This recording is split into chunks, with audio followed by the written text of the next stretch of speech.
Hello folks, welcome back to the channel. Thank you very much for joining me once again. You are always most welcome. Well, back from controversies about, let's talk about certain manufacturers and a recent grumble about the Chinese manufacturers in particular. I have today something interesting for you that I haven't seen before. So it's been out for about 6 or 9 months I think, but it's Rubicon models, which is a Chinese company.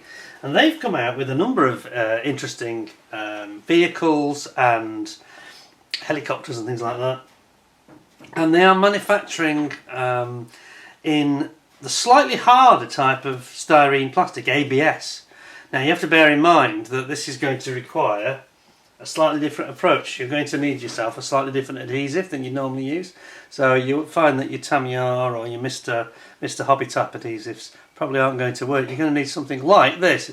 I'm sure other brands are available, but I've got here Deluxe Materials Plastic Magic, and as it mentions quite clearly there, it will work on styrene and ABS and most of the plastics. So you need something similar to that product to glue it. So I thought I'd explain this right at the beginning, so I don't recommend something and then other people get into building it and get into trouble when the glue doesn't work and it all falls to pieces. So I put that there. So let's have a look at it. We've basically got the Bell HUEY Iroquois, or Cobra, the Huey as it's often known. I'm going to say Cobra then. Think of another Bell helicopter. So it's obviously the Huey or the Iroquois. So let's have a little look at this, and we seem to have got basically another Vietnam subject. Seem to have done a lot of these in 2023, and we've got some quite interesting detail here, as you can see. Options for a Huey 1D or a 1H, full interior, side doors can be assembled open or closed, clear window parts are included. The build options include troop and cargo transport, medivac with 6 stretchers, cabin weapons including the M60D and the M213 mechanised machine gun, M134 miniguns, M129 grenade launcher, armament subsystems include M134 minigun, missile pods and the M60C. Gosh, they've got all sorts of things are included in this, aren't they? That's incredible. And then we've got 2 pilots, 2 gunners, Vietnam era uniforms, and the tilt and swivel support display stand though is not included. Sorry, optional. Oh, that's a little bit of a blow, isn't it? I'd like to have seen that. I wish I'd have known that. We could have perhaps got one. Anyway, I should point out that I don't actually own this particular kit. This one's been very generously loaned, I nearly said donated, loaned to us by a good friend, David. So I'm going to just put a little bit more light on and we're going to get straight into this one, see what we've got. Turn it round on the back. Oh, it's got quite a long history. Will you bear with me, because I think this will be quite interesting, and I don't mind this, I like it. So the Iroquois Bell UH-1, nicknamed the Huey, is a utility and military helicopter designed and produced by the American Aerospace Bell Helicopter Company. It's the first member of the prolific Huey family, as well as the first turbine-powered helicopter in service with the US military. Development started in the early 50s, a major impetus being the requirement issued by the United States Army for a new medical evacuation and utility helicopter. The Bell 204, which first flew on 20th of October 56, was warmly received, particularly from the point of its performance from its single turboshaft engine over piston-engined powered counterparts. An initial production contract for 100 of these helicopters was issued in March 60. In response to criticisms over the rotorcraft's power, Bell quickly developed multiple models furnished with more powerful versions of the engine. A stretched version of the Iroquois first flew during August 61 and was also produced in response to the Army demands for a version that could accommodate more troops. Further modifications would include the use of all aluminium construction, the adoption of rotor brakes and alternative power plants. The Iroquois was first used in combat during the Vietnam War, and the first examples were deployed in March 62. It was used for various purposes, conducting general support, air assault, cargo transport, aero-medical evacuation, search and rescue, electronic warfare and ground attack missions. Well, we saw that in Apocalypse Now, didn't we? Of course. There were lots of these and they were all armed as well with guns and rocket launchers and everything. The gunship version carried a variety of weapons, including rockets, grenade launchers, and machine guns, and were often modified in the field to suit specific operations. The US Air Force also deployed them to Vietnam, using them to conduct reconnaissance missions, psychological warfare, and other support roles. Other nations also bought the product, including the Royal Australian Air Force, and was also dispatched their own Iroquois to Vietnam. In total, about 7,000 Iroquois were deployed in the Vietnam theatre, over 3,300 of which were believed to have been destroyed. Various other conflicts have seen combat deployments of the Iroquois, such as the Rhodesian Bush War and the Falklands War. Of course, the Argentinians used them. War in Afghanistan and the Lebanon conflict in 2007. The Iroquois was originally designated HU1, hence the Huey name. Okay, now we know, because I never did quite get that. And this has remained in common use today, despite the official redesignation of UH-1 in '62. Various derivatives and developments of the Iroquois were produced. In the US Army service, the Iroquois was gradually phased out following the introduction of the Sikorsky Black Hawk helicopter UH-60 and the Eurocopter UH-72 Lakota, although hundreds are still in use more than 50 years after the type's introduction. In excess, over 16,000 have been built since 1960. That's incredible, isn't it? Wow, I like that. It's a great. What was I complaining about when I complained about the Far Eastern manufacturers not giving us any data? Well, that is very comprehensive history. Fascinating. So let's have a look at it then. So, should tell you first of all, it's there. Do they have a kit number? It's 50th. Should I explain? It's an unusual scale. 56th scale. So it's a little scale of their own, you might say. Which I don't think I've come across before. Anyway, let's have a look what we've got. So this is completely new to me. I haven't opened any bags. I think the seal bags, and I have got permission to open them.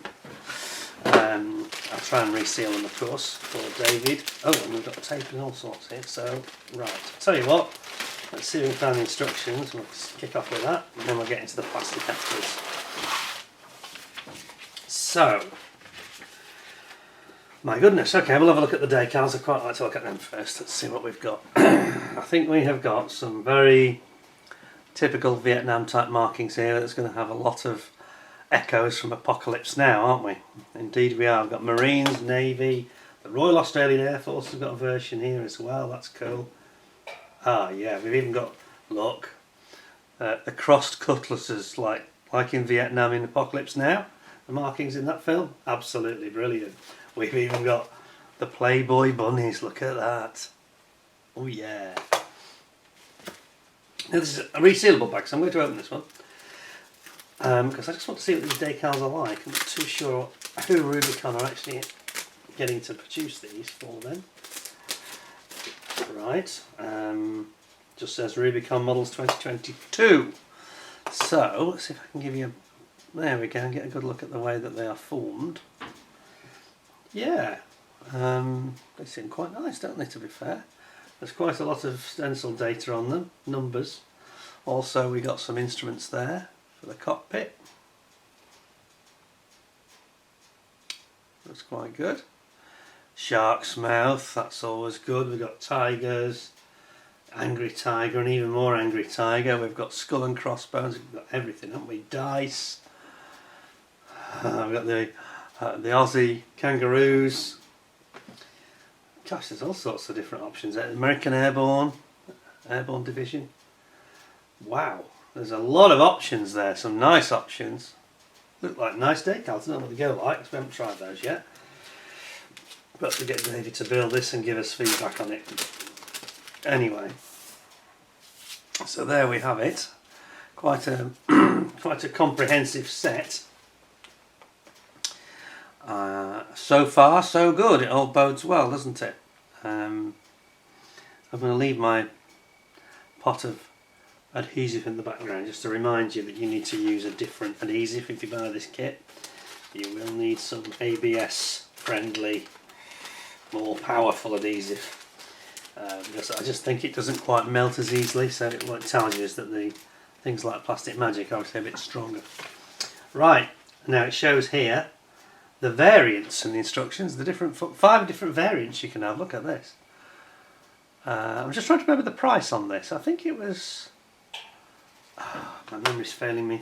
I think it was about £45, £48, something like that. So we've got, 5 different variants, and then on the instructions themselves, starts off by building up your rotor blades. Then you're going to build in the rear part of the fuselage and the horizontal stabilizer that goes in sort of halfway down the boom. And then you've got to make decisions fairly early about which version you want, because it will you'll need to punch holes for different variants, and search and rescue versus the gunship, etc. So be aware of that. Then you've got your lower fuselage assembly with the skids going on quite early, I have to say. But it's like a separate section, isn't it, which I quite like the idea of. And the floor is in a separate section as well. Then you're building up some internal detail on the interior of the crew compartment, and then you're building up the floor, putting in your seats.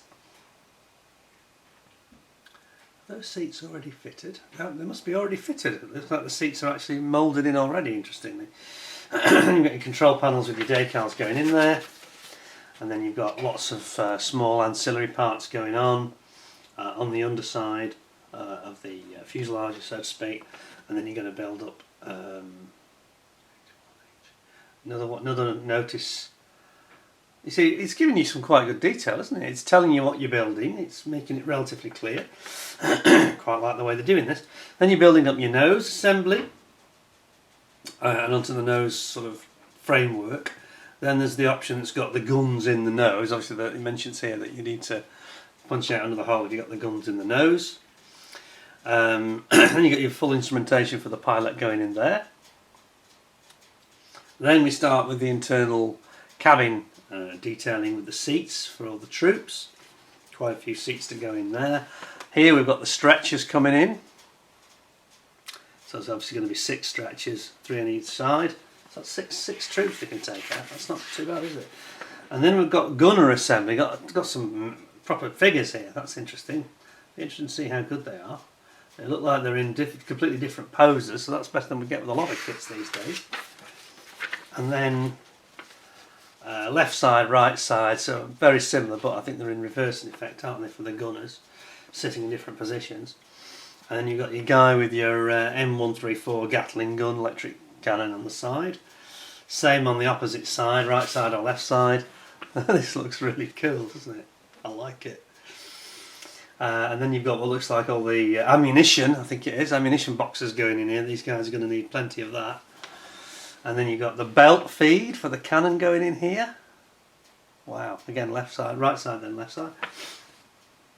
And again, more belt feed and ammunition to light the side of them. And then a little bit more detail about the gun itself and how it mounts.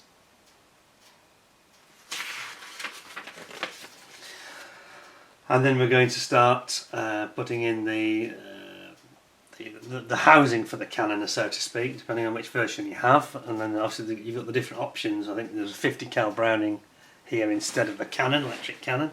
So again, that's a different version, slightly more lightly armoured. So I think these are the ones where they still want to carry some troops, perhaps 4 guys, 4 or 5, and have the cannons mounted on the side. And then here we go with the armaments, subsystem assembly of the armaments. So this I think is the rocket launcher. Looks like a Zuni type rocket, isn't it? And then here we've got one side, then left side, then right side, basically. And then you're going to put those in onto the sort of these side sponsons that go on the side. And then you're going to have. They're doing this very well in terms of clarity. It's very clear what they're communicating very well here, which is not, it's a thing I complain about from China all the time, and these guys are nailing it, aren't they? Excellent. So you've got, you're showing you how your man goes together, left side and right side, pilot and co-pilot. And then the main fuselage, you're going to have the roof coming in here, and the front nose coming on, plus your clear parts being assembled here. Perhaps I'll zoom in a bit more for this. It's quite a small instructions, isn't it? Front door cabin assembly, right side and left side, and then the windows on the main cabin door, central area. Cabin door right side, left side. Final Huey assembly. Excuse me. Bringing in your rotor blades and your doors and your windscreens. And then there's this optional, which we haven't got unfortunately, this optional stand you can get. So you can pose it in flight and it shows that with the door slid back. It looks absolutely brilliant, doesn't it? It really does. And then you've got, and it's actually offering you 8 different choices. Look at all the choices, possible build choices. Troop and cargo, 2 versions, D or H. Medivac, with the stretchers or with weapons on the side, gunship. Then you've got different weapons, grenade launchers instead. Then you've got the mini gun, which is not that mini, is it? It's really quite a big gun, it's a strange name.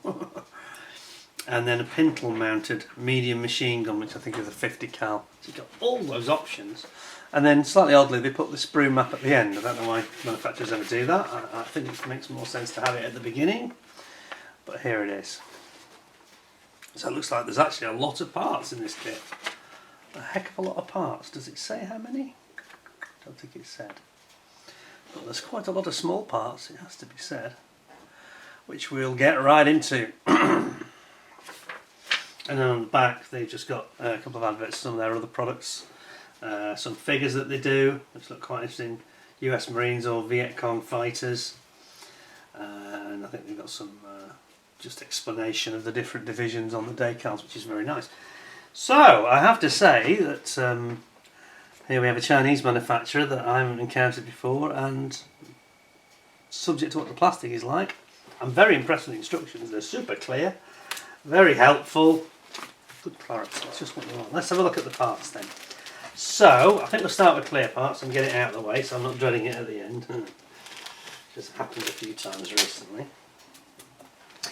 Let us see how well I can unzip this without making a mess. Don't want the owner to get cross with me. Oops. It's not the easiest bag to open that.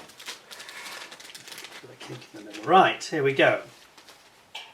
Now remember, it's 1/56 scale. I'm not sure if that's some of the experts amongst you may know if that's one of these, like a railway style gauge, I don't know. But anyway, let's have a looky. I have to say, from my naked eye here, that these look rather nice, actually. What have we got? Let's come a bit closer. Don't they look clear and crisp? You've got your windscreen wiper there at the top of the screen. Here. Nice, isn't it? Don't they look nice? There's a really good clear part. Little bit of tiny bit of distortion at the bottom of this triangular window. I don't know if you, yeah, you can make it out there, can't you? Tiny bit of distortion, but they're quite small clear parts. So overall, to be honest, I think they're rather nice. They really are. Don't think there's too much distortion there. Yeah, those are good. And you know, you've got some quite complicated shapes on the Huey at the front and nose. So I think they've done quite a good job with that, in fairness. Looking quite positive, isn't it? Let's see what the grey plastic is like, because there's quite a lot of it. Okay. See, get this bag open nicely. Quite a tough bag, actually. I don't really want to open it much. Right, there we go. Oh gosh. Well, it's certainly got plenty of riveting and panel line detail. Whether that is a little heavy at this scale, I don't know, but I have to say I quite like it. I think sometimes having a little bit, people complain that the panel lining is too heavy, but when you've put primer on and then 1 or 2 coats and a clear coat, it can soon fill in. So those people that don't like heavy panel lining, perhaps they paint a bit lighter, I don't know. But yeah, the riveting, recessed riveting is absolutely astonishing, isn't it? That'll really pop, won't it, with a wash. It does look a little bit heavy to my eye. I think even when you have all those coatings on it, I think it might still look a tad heavy, but it's nicely formed. You know, you've got your rotor blades here. So I've got that downward sag. I think that's quite deliberate. Yeah, they've done it on purpose for sure. Look, you can see the way it's moulded into the frame like and then you've got your side sliding doors here, and then you've got your front doors there. Again, plenty of fairly heavy riveting. I think that's probably going to be the criticism if there's any on this kit. It seems a little bit out of scale. It almost looks to me like 35th scale rivets, thereabouts anyway. 48 scale perhaps. For 56 scale they seem a little bit heavy, but I like the way it's formed. There's lots and lots of detail. So all I would do is I'd be quite liberal with my primer, I think. Go heavy with your primer, you soon won't have too much of a problem with your rivets then.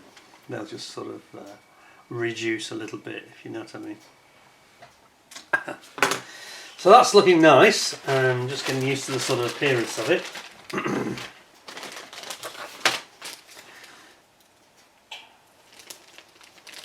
Let's have a look what we have here.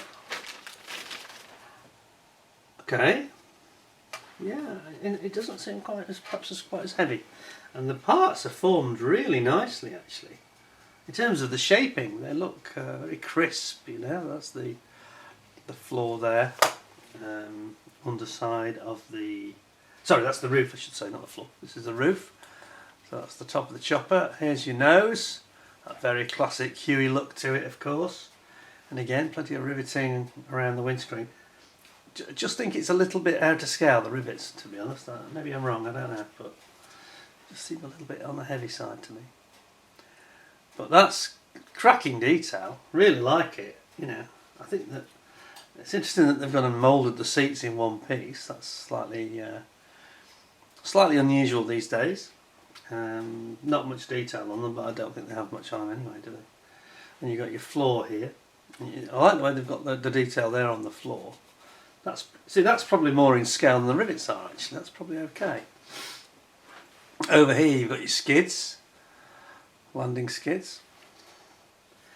Here we've got part of the rotor, the lower part of the rotor system mechanism, and then you've got a little bit more floor area here where the gunners are going to go. Over here you've got the part of the nose where the guns are, and there's two versions. Obviously there's the gunship version or the non-gunship version there.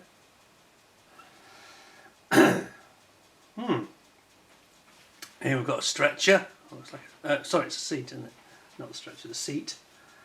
I mean, it's beautifully formed. I'm going to keep repeating myself, but I just think they've gone heavy with the rivets. I think it's a bit like they're the size of a 50p piece sort of thing, almost like rivets off the Titanic. Big ones. Let's have a look. Sorry, I'll just wheel you out again. Yeah, they just look like they are super large rivets if they were scaled up to real life. Do you know what I mean? So, that size, like my camera cover. You know what I mean? Anyway, let's have a look. Let's crack into the rest of the small parts. There we go. So be careful not to damage the bag, even if it's being reluctant to reseal. Okay, so now we've got the small parts. Now remember what I said, it's ABS. It feels like it. It feels very strong, this plastic. You can tell it's not your usual, like the old Airfix soft blue stuff or anything like that. It's proper chunky, hard plastic. Yeah? But the beauty of having that, of course, probably the reason they've gone for it, is the fact that you can engender a lot of very fine detail into the kit. You can put in smaller and finer details like we've got with these guns here, your 50 cal gun there. We've got all the guns here, in fact. Look at those. Aren't those amazing? There's your mini gun, so it's the short version of the electric cannon. Over here we've got the grenade launchers. It's quite intricate, isn't it? And then we've got some various trunking here. And then we've got these are the brackets that support the guns, gun mountings. Yeah, quite impressive. And that obviously was the ammo box there, wasn't it? Ammunition box. But yes, nice sprue that. No problem there. And then, I'll remember to zoom you out, not leave you looking at the green screen. Yes, what I need is an automatic zoom out as soon as I put it down, really. Or a camera person to help. Perhaps I should employ one. There we go, this time we've got a nice cut. Right, now we've got some figures. This is going to be interesting. So let's zoom you back in on these. Whoops, in the right way around. Okay, so we've got some ammunition boxes to start with. Ammo boxes. And then we've got various arms of the figures. And again, the ABS does enable them to get quite a fine figure at quite a smallish scale. So we've got here the legs, you see all the fold of the trousers and the boots, detail on the boots. You know, the ABS is making it easier to get that fine detail. For sure, that's the reason they must have gone down this route, I think. And then you've got, I mean, they look quite well formed, these faces, don't they, for a small scale. Not a big scale, is it? It's 56th. And then you've got, yeah, I like the way they've gone about it. I think this will be quite good fun. Just got to be careful with your, make sure you use the right glue. Various arms here. There we go. And then we've got all the parts of the different rocket launchers, grenade launchers and rocket pods. Front and rear. And lots of little brackets, some quite numerous small parts, it has to be said. Okay. Yeah, they look nice actually. And over here we've got, I may have missed that, another, let's turn it round. Again, looking at these sort of legs and boots on these figures. They look good. Small, but very good, very well formed. And then, last but not least, it's something quite different. This I was actually with David when he purchased this, but I encouraged him to buy it just because I saw that they had some examples out at Telford, and I was mighty impressed by them. And I have to say, I'm trying to remember the other things that they had. They had a couple of armoured vehicles as well. I think they had maybe a Jagdpanther or a Tiger, and they did look very, very good. Now I think this sprue is going to really impress us. Have a look at these figures, the faces at the end. This is the pilots now we're getting to. Look at these. I can get them in close enough. Look at that, they've got the sunglasses on, look. Ah, aren't those good? And these are really small. I mean, they're only about 3-4 millimeters across, max. Hands. And then you've got there's some more over here, this time without the sunglasses. So this is pretty sure this is the face of the gunners. They've got the communications outfit on. And then we've got the pilot there, one on the left. He's got the visor down. So I think he may be a gunner actually. Maybe a gunner, I think he is. And then we've got the actual bodies here, look. So this is, again, it's pretty fine detail. For such a small figure, you got that one, and you got that one. So I think it's the pilots, in fact, those two. Aren't they good? Aren't they good? So over here we've got the stretchers. There's some ejector pin marks, but they're all underneath, so they're not an issue in the slightest. But they seem to have got very clean moulding. You've got your instrumentation there, instruments, and then we've got various control sticks, and we have got the seats, a couple of the seats that have got to go in for the crew, for the soldiers I should say. Sorry, I say that, those two seats there are actually for the gunners, I think. I think these are the sort of more like a bench seat over here. These are for the soldiers to sit on. And then you've got your horizontal stabiliser. And then you've got parts of the rotor head there. Yeah, it's this is actually the mount for the it doesn't come with a display stand, but it has got the mount that the display stand goes into. So it might be worth investing in one of those. If you see this video and you're impressed by the kit, I would probably recommend you get a stand. It's entirely up to you. Depends on how you want to pose it, of course. But yeah, I think that's actually very impressive. And I could tell that, you know, we both stood there and looked at what they had to offer at Rubicon, and yeah, we were mighty impressed with it, to be honest. So there are lots of other kits that they do. I think they may have a Cobra as well. I'm trying to remember several Vietnam themed subjects. But yeah, I think that this is a Chinese manufacturer. You know, you all know my views on Chinese manufacturers. I've already voiced those very loud and clear. Some of them I have been rather disappointed by. Not this one. These guys are really doing it well.